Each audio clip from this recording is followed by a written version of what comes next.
வணக்கம் நண்பர்களே, இது உங்கள் மெய்ப்பொருள் வானொலி வழங்கும் ஒரு புதிய வரலாற்று பயணம். சங்ககாலத்து வாழ்வியலும் காதலும். நாம் எல்லோரும் வரலாறை படிக்கும்போது மன்னர்கள் எப்படி போர் செஞ்சாங்க, எப்படி நாட்டை பிடிச்சாங்கன்னு தான் பார்த்திருப்போம்.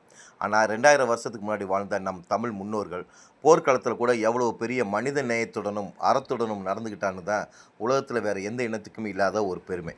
இன்றைக்கி நம்ம பார்க்க போகிறது சங்க காலத்து தமிழர்களோட அந்த போர்க்கால பண்பாட்டை பற்றி தான். அன்னைக்கு ஒரு நாட்டு மேலே போர் தொடுக்க போகிறாங்கன்னா எடுத்த உடனே போய் மக்கள் மேலே அம்புகளை விட்டுட மாட்டாங்க. போருக்கு முன்னாடி முரசு கொட்டி ஒரு அறிவிப்பு வெளியிடுவாங்க. அந்த அறிவிப்பில் என்ன சொல்லுவாங்க தெரியுமா? நாங்கள் இங்கே போர் தொடுக்க போகிறோம், அதனால் பசுக்கள், அந்தணர்கள், பெண்கள், நோயாளிகள் மற்றும் இன்னும் குழந்தை பெறாத தம்பதியினர் நீங்கள் அனைவரும் பாதுகாப்பான இடங்களுக்கு சென்று விடுங்கள் அப்படின்னு எச்சரிப்பாங்க. பசுக்களை கூட தன் நாட்டு உயிர்களை போல காப்பாற்ற நினைச்ச உன்னதமான குணம் தான் அது.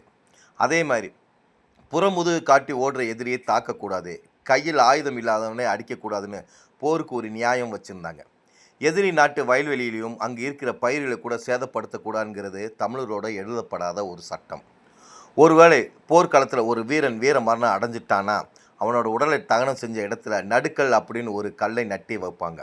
அந்த நடுக்கல்லுடன் அவனோட வீரத்தை பொறித்து அவனோட வேல் அல்லது வாளை நட்டு வச்சு மக்கள் அதை தெய்வமாக கும்பிடுவாங்க. மன்னனுக்காக மட்டுமில்லை அண்ணன், நாட்டுக்காக தன் உயிர் தந்த ஒரு சாதாரண படை வீரனுக்கும் அன்னைக்கு சமூகம் கொடுத்த ஒரு ஆகச்சிறந்த மரியாதை தான் அது. வீரத்தில் எப்படி இருந்த தமிழர்கள் காதலையும் வாழ்வியலும் எப்படி இருந்தாங்க, ஒரு தலைவனுக்கு தலைவிக்கும் இருக்கிற காதலை அன்னைக்கு சங்க இலக்கியங்கள் எப்படி பேசினது, இதை அடுத்த அத்தியாயத்தில் நாம் பார்ப்போம். நன்றி, வணக்கம்.